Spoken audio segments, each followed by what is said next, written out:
सह नो भुनक्तु सह वीर्यं करवावहै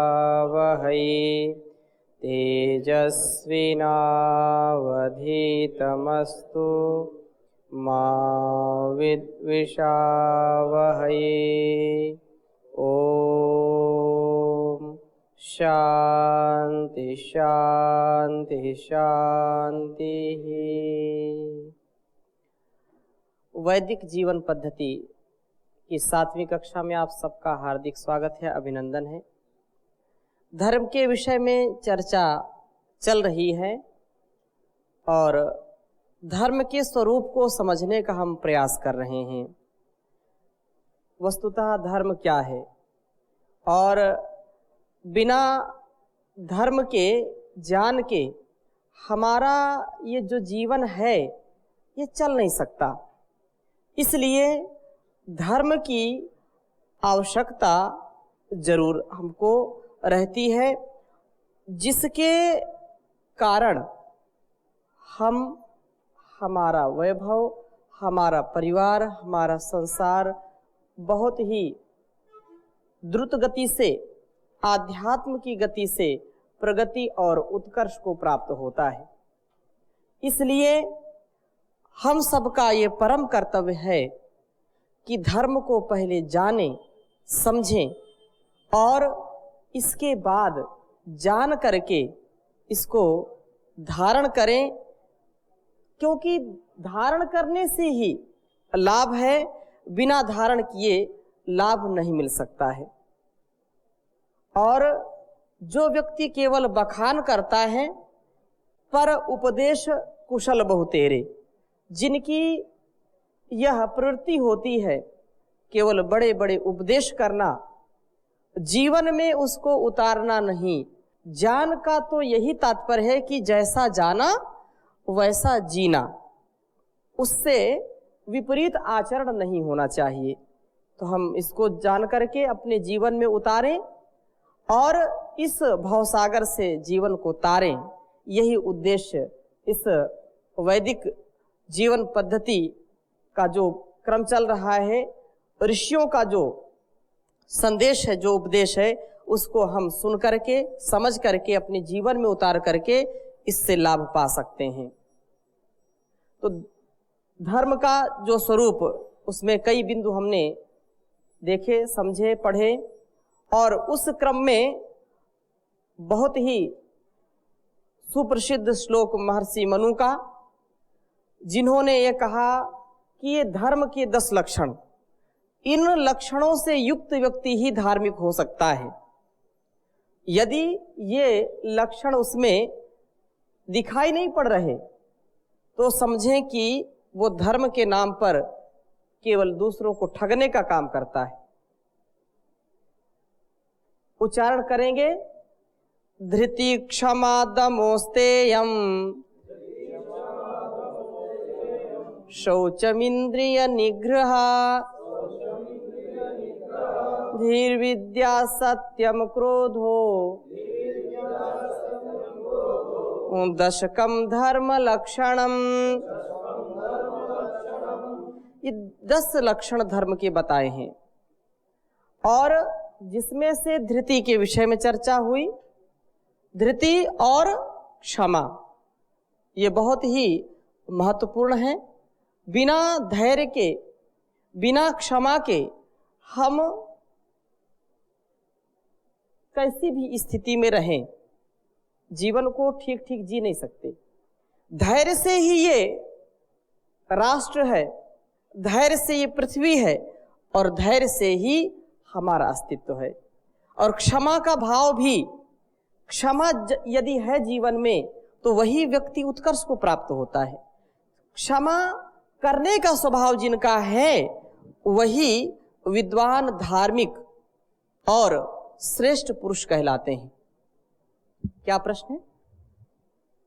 ओम पूज्य स्वामी जी, यहाँ जो धृति, धैर्य का बारे में जी, क्षमा का बारे में जो दिया गया जी, इसका सीमा कितना तक है? जैसे कश्मीर में युवक लोग जो कॉलेज में पढ़ते हैं या वहाँ का जो नागरिक जी पाकिस्तान से पैसा पाके जैसे हमारे सेना को मारना, पत्थर छाटना, फिर भी कुछ बोलते इसे धैर्य रखो और भी रखो, फिर किसी से मार भी देते हैं, तो वो कितना सीमा तक तो ये बात सही है। जैसे कोई कोई भारत का जो पताका जो है तिरंगा पताका को अपमान करता है और भी कुछ ऐसे भी कुछ बोल भी देते हैं, माता गंगा मैया से लेकर अलग अलग बारे में, गौ माता का इत्यादि के बारे में। तो ये जो धैर्य के बारे में और क्षमा करना चाहिए, ये कितना तो संगीत रहेगा, वो बारे में थोड़ा हमें मार्गदर्शन कीजिए।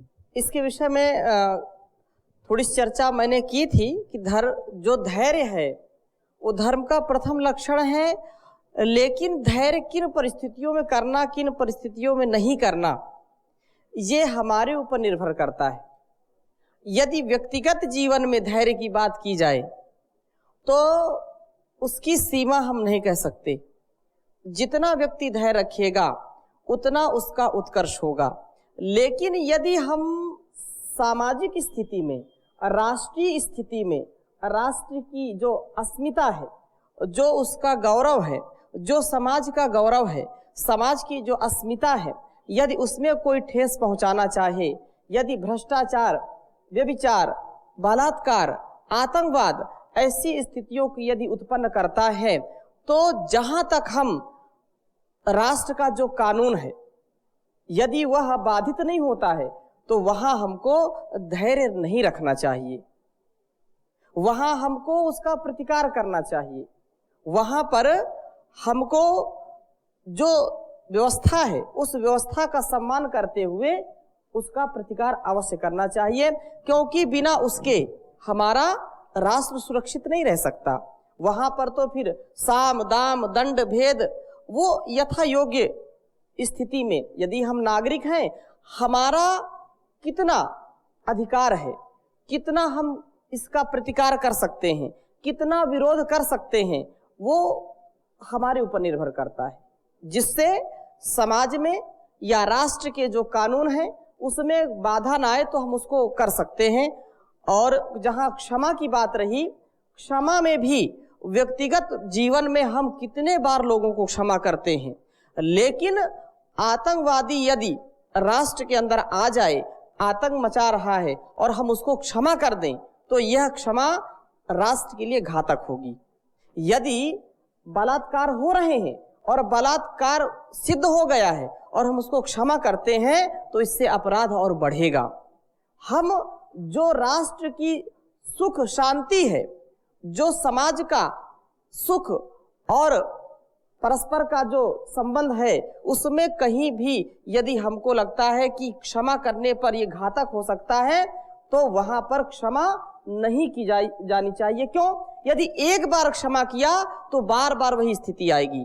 कुछ दोष हैं, बड़े अपराध हैं जो मानवीय जीवन को बहुत ही नष्ट, भ्रष्ट और आतंक मचा करके उसको समाप्त करना चाहते हैं, मानवता को समाप्त करना चाहते हैं, तो वहां पर क्षमा और धैर्य कभी रखना नहीं चाहिए। आप उस समय धैर्य रखोगे, यदि जवान सीमा पर धैर्य रख रहा है, समझा रहा है, और उसके धैर्य रखते रखते या उसको क्षमा करते करते वो दूसरा धैर्य नहीं रखेगा। रणभूमि में कोई धैर्य, कोई क्षमा नहीं होती। वहां तो जितना जिसका कौशल है युद्ध स्तर पर शस्त्रों का प्रयोग करे, वो वहां पर यदि धैर्य रखता है, क्षमा रखता है, तो राष्ट्र की सुरक्षा व्यवस्था नहीं ठीक चल सकती। ठीक है, तो आगे चलते हैं। बहुत ही सुंदर ढंग से महर्षि मनु ने इस पर लिखा और ये कहा कि धैर्य मतलब धृति, कष्ट या विपत्ति में भी धैर्य बनाए रखना और दुखी एवं विचलित न होना तथा धर्म पालन में कष्ट आने पर भी धैर्य का पालन करते हुए दुखी या विचलित होकर के धर्म का त्याग न करना, ये धैर्य है। चलते चलते धर्म के राह पर बहुत ऐसे अनेक कष्ट मिलेंगे, बहुत लोग हमको प्रताड़ित करेंगे, बहुत लोग हमको कुचलने का प्रयास करेंगे, लेकिन उन परिस्थितियों को सहन करते हुए, उनको धैर्य रखते हुए आगे बढ़ते रहना। हम पीछे इतिहास उठा करके देखें, जिन महापुरुषों की हम आज आरती उतारते हैं, जिन महापुरुषों की हम चर्चा करते हैं, जिन पर हमको गौरव है, जिन पर हमको अभिमान है, स्वाभिमान है, उन महापुरुषों के जीवन में देखें कितना धैर्य है। महाराणा प्रताप के जीवन को देखें, चंद्रशेखर आजाद के जीवन को देखें, भगत सिंह के जीवन को देखें, महर्षि दयानंद जी के जीवन को देखें, कितना धैर्य, अपार धैर्य।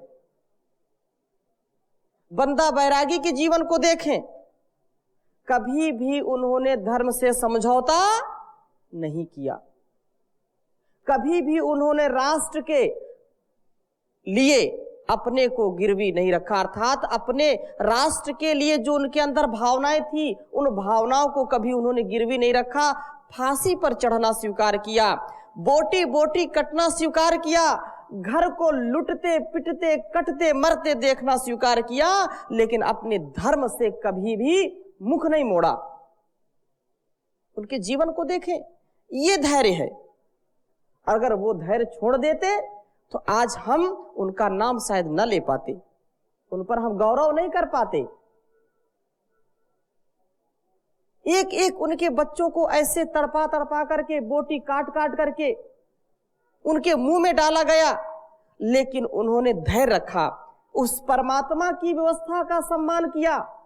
राष्ट्र की अस्मिता आबरू का सवाल था, इसलिए उन्होंने राष्ट्र धर्म को सर्वोपरि माना। वो जानते थे कि आज यदि मैं राष्ट्र के हितों से समझौता करूंगा तो शायद मेरा राष्ट्र कभी उन्नति को प्राप्त नहीं होगा, कभी मैं इस समाज को दिशा नहीं दे पाऊंगा।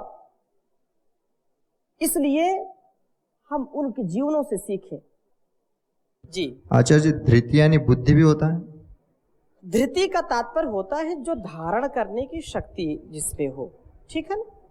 अब वो जो धारण किया जाता है तो बुद्धि के द्वारा ही हम उसको निश्चय करके कि भाई इस चीज पर हमको अटल रहना है, इस चीज का संकल्प रखना है, ठीक है। धीर विद्या यानी? धीर विद्या यानी? धीर विद्या वो आगे चलेंगे, अभी तो उसको वहां प्रसंग ही नहीं आया। हाँ, और कोई कुछ पूछ रहे थे? आगे चलते हैं। तो धृति जितना आप सहन कर सकते हो। अभी जैसे भाई जयशंकर जी ने पूछा क्या इसकी सीमा है, तो मैंने उदाहरण बताया कि धैर्य की कोई सीमा नहीं। राष्ट्र के लिए जितना, मतलब व्यक्तिगत रूप में भी, राष्ट्र के गौरव के लिए भी आप धैर्य, वहां पर जैसे बंदा बैरागी के जीवन को देखें और गुरु गोविंद सिंह के जीवन को देखें। यदि वो धैर्य छोड़ देते तो क्या राष्ट्र आज इस स्थिति में होता? नहीं होता। इसलिए धैर्य की कोई सीमा नहीं है। जहां पर मतलब अपने व्यक्तिगत सहन करते हुए, व्यक्तिगत रूप में धैर्य को हम राष्ट्र के हित में कितना भी धैर्य रखें, उसका कोई ये नहीं कह सकते कि नहीं ये यहां पर धैर्य की सीमा समाप्त है।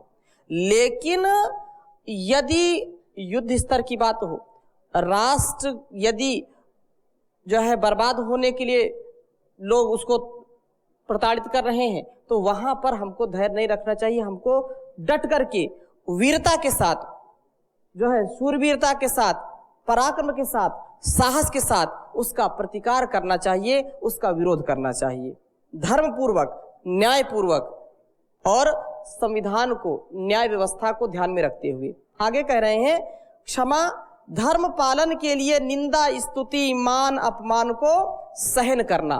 क्षमु सहने, धर्म के लिए कोई निंदा भी करे, कोई स्तुति भी करे, कोई मान करे, अपमान करे, उन चीजों को सहन करना, उनको सहन करते हुए आगे बढ़ते रहना, ये जो है दूसरा धर्म का लक्षण है। यदि हम अपमान को सहन नहीं कर पाते, यदि हम मान को नहीं सहन कर पाते, कई लोग मान, सुख, बड़ाई, सम्मान को भी सहन नहीं कर पाते। दुख तो हो सकता है सहन कर रहे लोग, लेकिन अधिकांश ये देखा जाता है सुख को लोग सहन नहीं कर पाते। बात मेरी समझ में आ रही है आपको? सुख को सहन करना, दुख को सहन करना, मान को भी सहन करना, अपमान को भी सहन करना, ये जो सहन करने की शक्ति है, ये धार्मिक व्यक्ति का लक्षण है। थोड़ा सा ज्ञान हुआ, थोड़ा सा सम्मान मिला, थोड़ा सा सुख मिला, तो हम उसी में बिल्कुल अपने आप को भूल जाते हैं, दूसरों को भी भूल जाते हैं। तो ये सहन नहीं हुआ, इसका मतलब उनको सहन नहीं हुआ। वो थोड़ा सा दुख मिला, थोड़ा सा कष्ट मिला, किसी ने अपमान कर दिया, उसको भी नहीं सहन कर पाते। दोनों चीजों को सहन करना, सुख को भी, दुख को भी, मान को भी, अपमान को भी।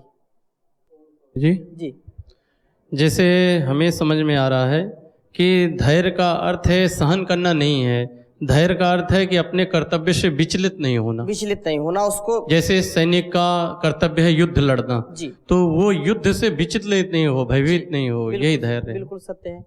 मतलब किसी भी परिस्थिति में वो अपने आप को संभाल के रखा हुआ है, ठीक है, और राष्ट्र के लिए वह लगातार युद्ध कर रहा है, पीछे नहीं हट रहा है, और वो बिल्कुल उसके जो विरोधी ताकतें हैं उसके सामने हैं, उसको मर्षण करने के लिए तैयार है, लेकिन फिर भी वो धैर्य नहीं छोड़ रहा। अरे क्या होगा, मैं मारा जाऊंगा या बचूंगा, क्या होगा क्या नहीं होगा, वो धैर्य, बस राष्ट्र के लिए मुझको ये करना है। ऐसी स्थिति में वो धैर्य नहीं छोड़ रहा है।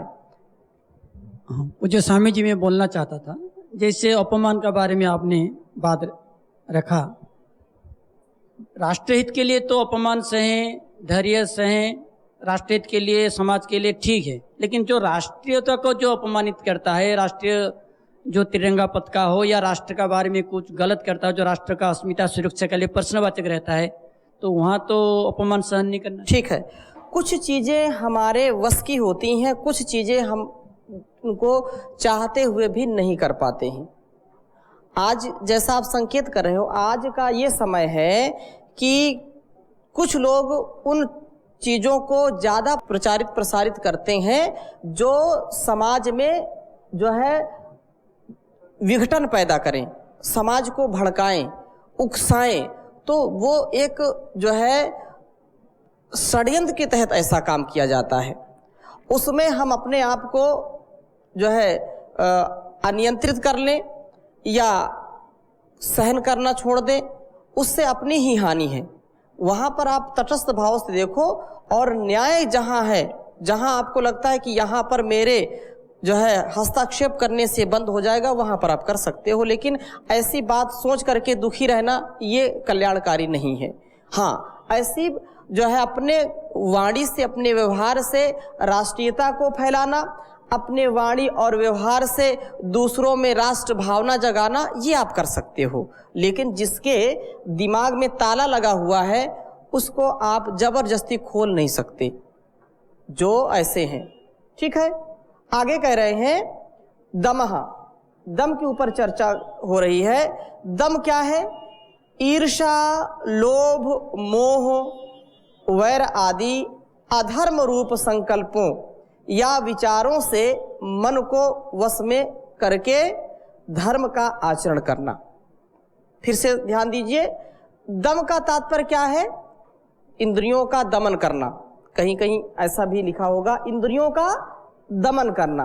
दमन करने का तात्पर्य ईर्ष्या, लोभ, मोह, वैर आदि अधर्म रूप संकल्पों या विचारों से मन को वश में करके रखना। उनको ईर्ष्या से, द्वेष से, छल से, कपट से दूर रखना, क्योंकि ईर्ष्या, द्वेष, लोभ, मोह हमको जो है और जो है अपराधी बनाते हैं, हमारे अस्तित्व से हमको हटाते हैं। इसलिए इनसे बच के रहना और कभी भी इनके प्रति विचार ना आए, इन विचारों को मन में ही ना आने दें। ये दम है। ये क्या है? ये दम है। दम का मतलब इंद्रियों का दमन करना। और दमन, यदि सबसे बड़ा जो शत्रु है और सबसे बड़ा जो मित्र है तो वो हमारी इंद्रियां ही होती हैं।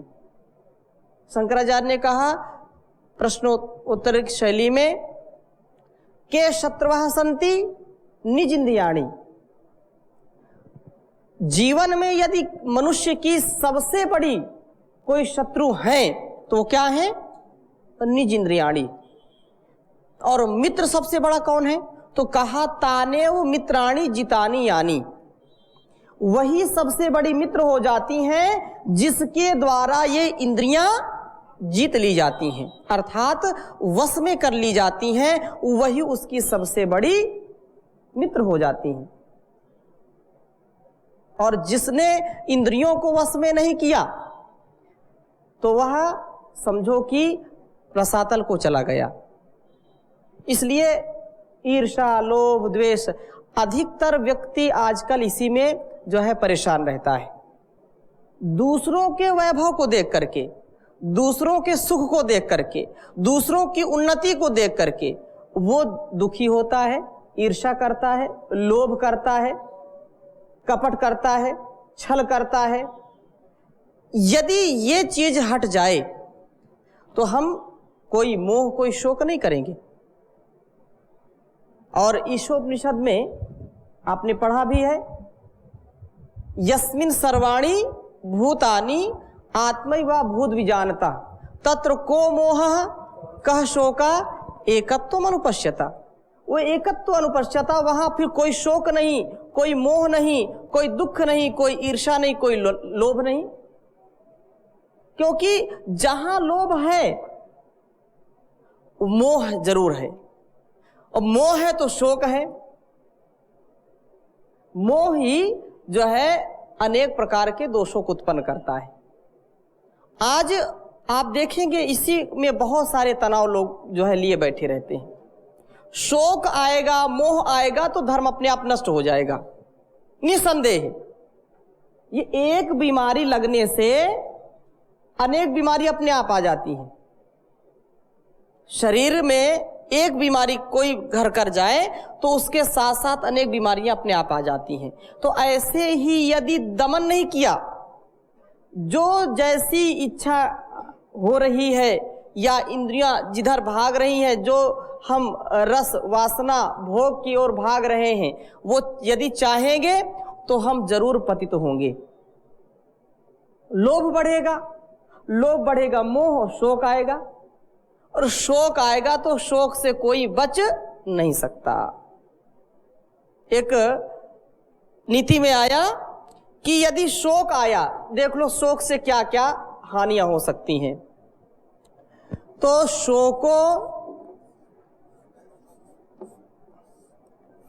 शोको नाश्यते धैर्यम,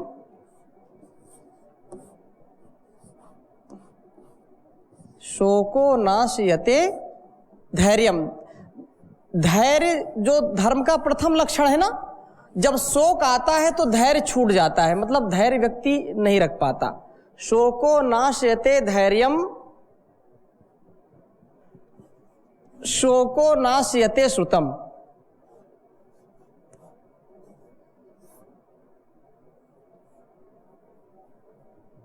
शोको नाशयते श्रुतम, शोको नाशयते सर्वम, शोको नाशयते सर्वम, नास्ति शोक समो रिपुः, नास्ति शोक समो रिपुः।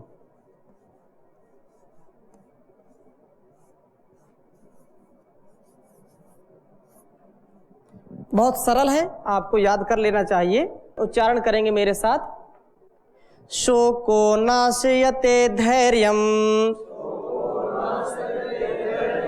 शोको नाशयते श्रुतम,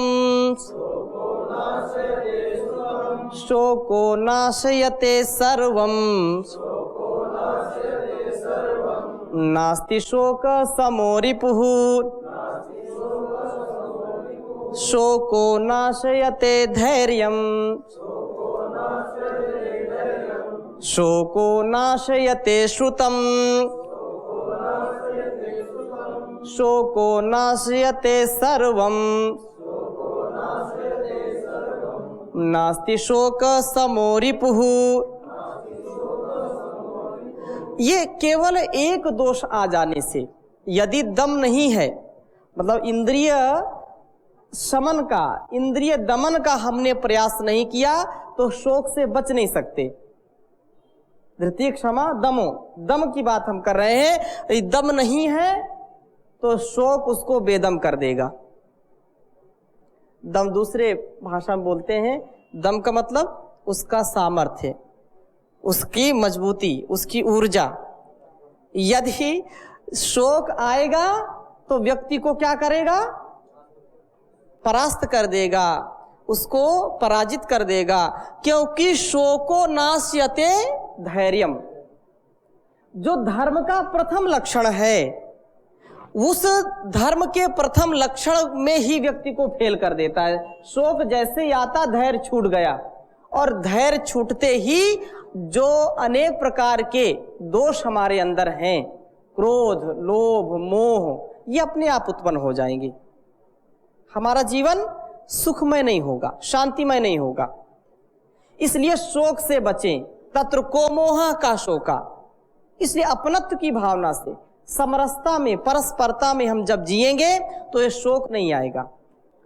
तो इस पर थोड़ी सी चर्चा हमने की। आगे का जो बिंदु है इंद्रिय निग्रह, शौचम इंद्रिय निग्रह, उसको आगे के भाग में लेंगे।